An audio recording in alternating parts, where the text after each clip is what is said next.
Hey, welcome back to the show. I've got the Randall RH300 G3 to check out today. And this is an amp series that was around in the late 2000s. You can pick them up cheap on the used market these days. It's an interesting amp, being all hybrid with a preamp valve and all solid state technology after that. But look, stick around, we'll just go through it and check it out. These are renowned to be absolute metal monsters, and I thought we'll just have some fun today and just dial in some tones and see exactly what you get. If you happen to see one cheap on Marketplace or something, at least you know what to expect. But they're a strange hybrid style amp, just like the Marshall 8100 with the single preamp power tube. The rest is all the MOSFET solid state, claiming 300 watts of power. I thought we'll just go through it. For the gear that I'm using today, I've just got my jacks from KVX. I've installed the dime bag pickups into it. That's going into my pedal board. I've just got a few different ODs and things up front, as these amps I think need a little bit of help just to get them going. And I've got some pedals up the top for the effects loop, and they're outputting from the Randall into the 2 Notes Reload 2, where I've just got that going in stereo mode into Logic, and that's going into Genome, where I've got the Dave Mustaine Megastack on one side and the Friedman cab with the G12 65 speakers on the other. And you can see from the mix that they're just panned about 80% each way. And that's just the chain going on today. There's no other processing or effects going on. It really is just the raw Randall RH300 and the pedal board as we get to it. And this is the basic tone with everything at 12 o'clock on the green channel, reverb at nothing.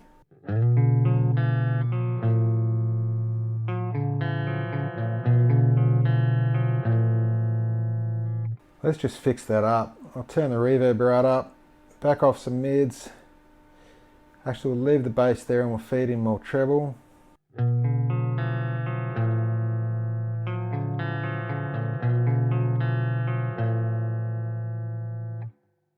That's a bit better. See what the boost does. That's just a volume boost. If I turn the volume down, I'll crank this right up, see if it gets some distortion.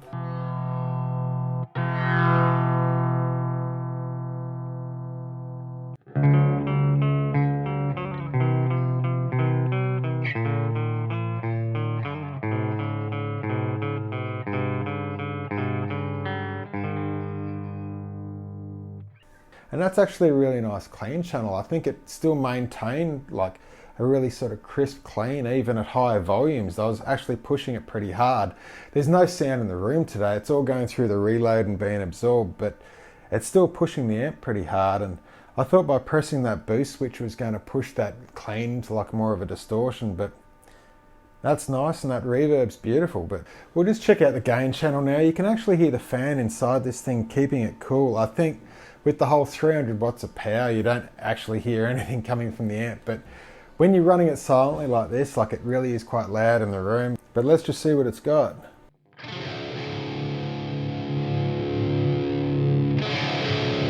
For a 300 watt amp, I found the output volume isn't actually that loud. I think I've only got it in 200 watt mode at the moment because I'm running 8 ohms out. If you run the 4 ohms out, you run the full 300 watt. But right now the Reload 2 is absorbing the same sort of load as when I was running the SC20, the Marshall JCM 800. That's 20 watts. And I had that at about volume 3 or so. And right now I'm pushing this thing well past halfway on the gain channel, and it's actually quiet. But just going through the tone stack, you've got the level for each of the channels. You've got still the spring reverb for each. You've got the contour dial. This is interesting. It's almost like that Marshall 8100 sort of thing. We'll check that out. The bass dial, you've got a voicing switch. We'll see what that does. Mid treble gain, and a gain for the different boost or unboosted channels. And this is the basic gain, everything at 12 o'clock.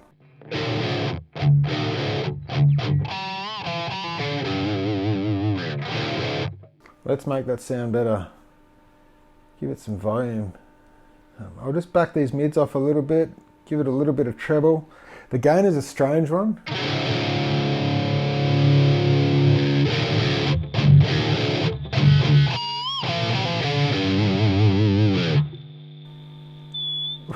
You can hear as I turn the gain up past 8. That is really weird. I don't know if that's normal or not. This is an old amp. I haven't replaced any tubes or anything with it. It's just pretty much just dusted it out and turned it on. I don't know if that's normal or not. I might just try replacing tubes one day and get back to you on that, but that's how the gain is right now on the first channel. I'll just run through the contour and the different voicing and see how it goes.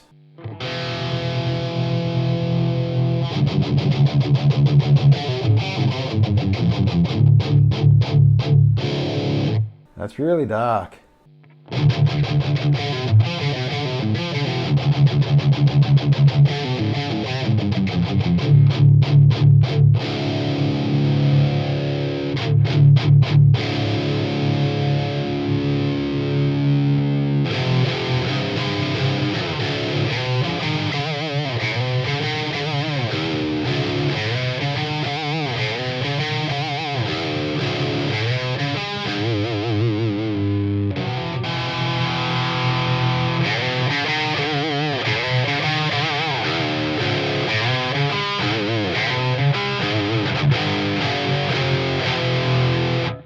And that really changes the whole voice a lot.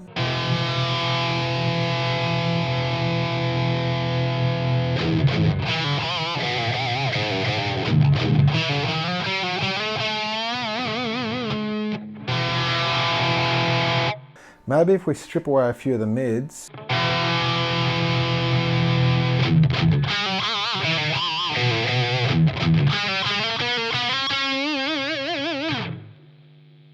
Sounds a bit better. I think maybe just playing off that contour dial with the mid dial, it might just sort of bring it where you need it to be. But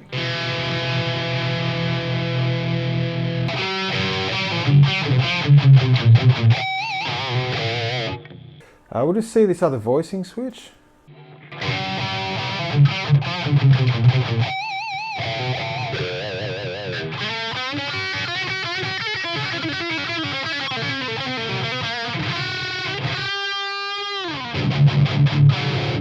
And that voicing really takes away extra mids that I think you actually need to poke through in a mix. We'll leave that off and we'll just check out the second gain stage, and this is all the gain.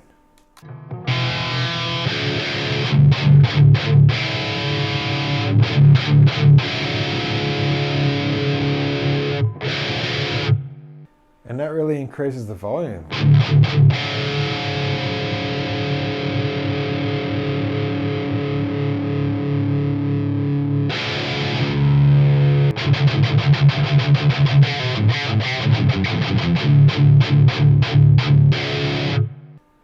That's just so abrasive. There's so much bass in there.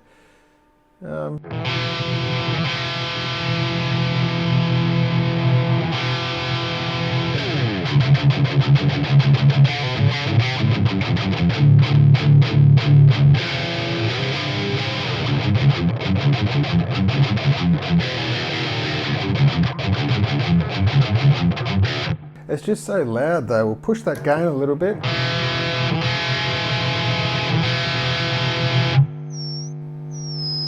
Does the same thing.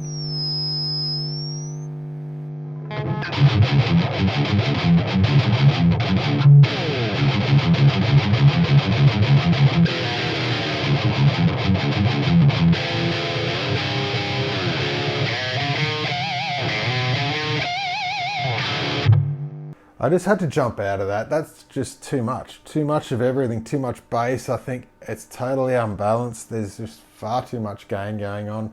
But I think with a little bit of help, we might get some really cool tones out of this. I'll just throw the noise gate on to start with. This is going through the effects loop. We're just back in this gain channel 1. And we'll just try an Ibanez tube screamer on top of that. That's a huge improvement. We can even afford now to put in some more bass.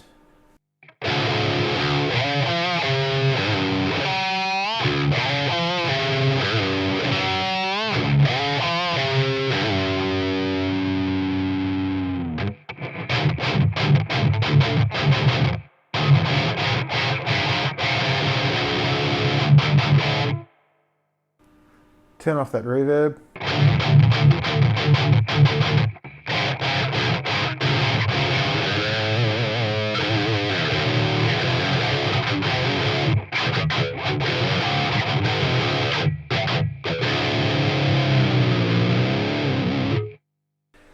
Get some really nice tones, I think, with a little bit of help. I think we could really dial this in beautifully. And this contour dial is just so touchy the way it behaves. It goes from sort of far too scooped and your amp will just be lost within a mix to like getting quite abrasive in the mids.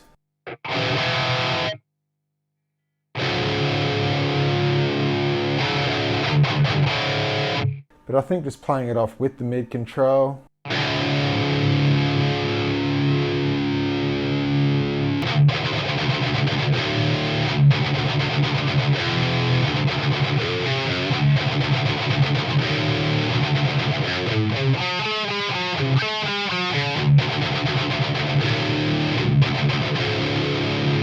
maybe just the bass back.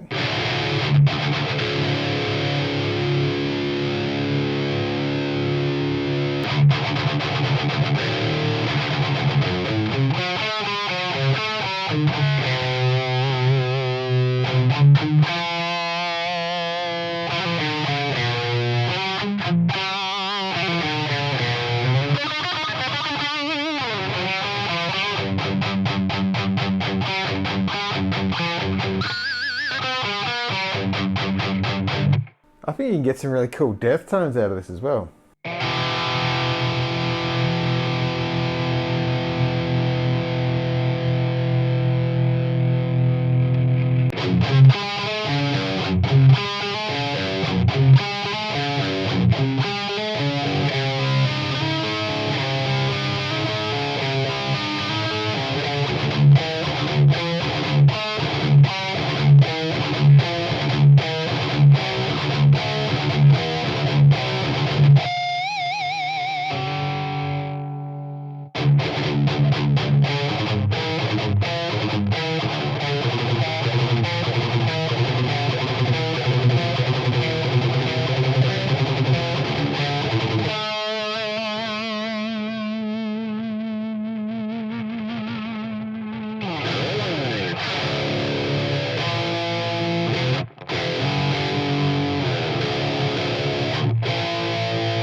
I think you can get it to pass with some of those depth tones. That's actually pretty cool.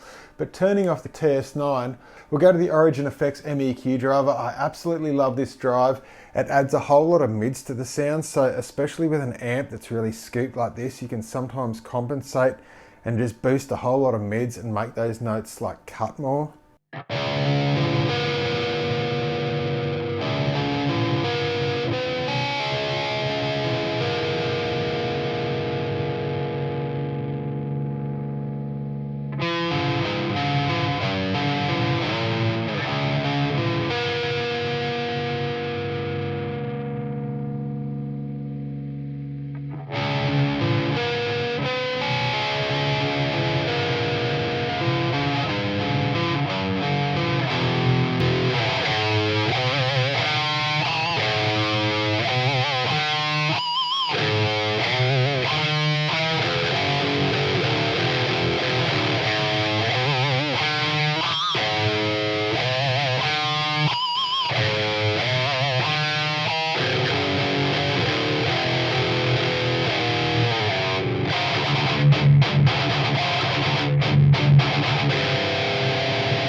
And that's actually a really cool dome tone. I think maybe just tweaking it slightly more.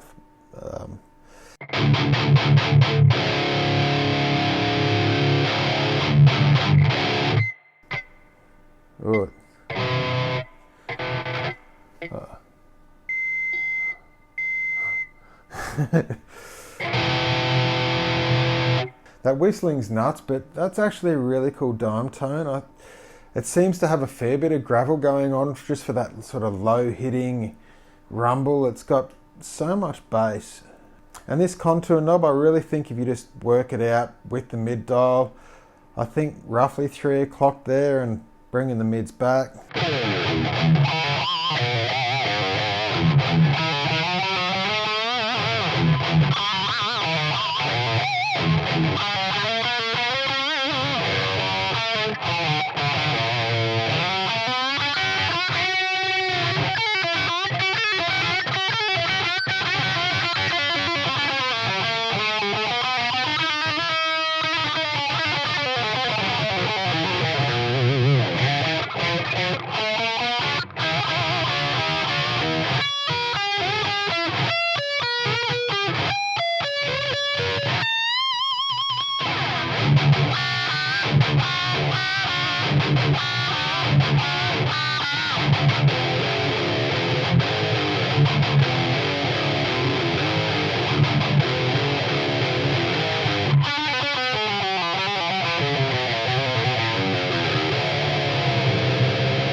That's actually really cool. If we boost that channel, oh shit.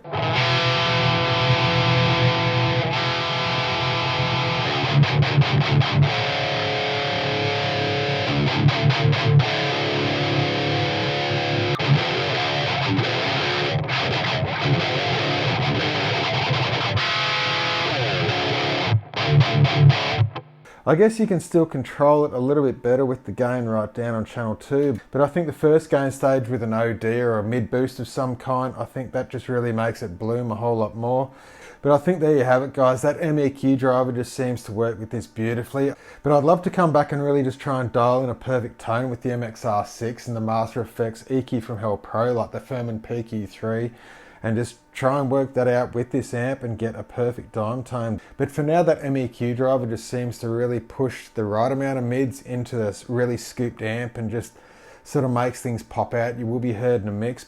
But there you have it. It's the Randall RH300 G3. And if you see them around in the used market fairly cheap, I'd snap one up. They really are a fun amp. You'll have a lot of good times just dialing it in. So many different tones to try and get. But until next week, guys, I'll see you later.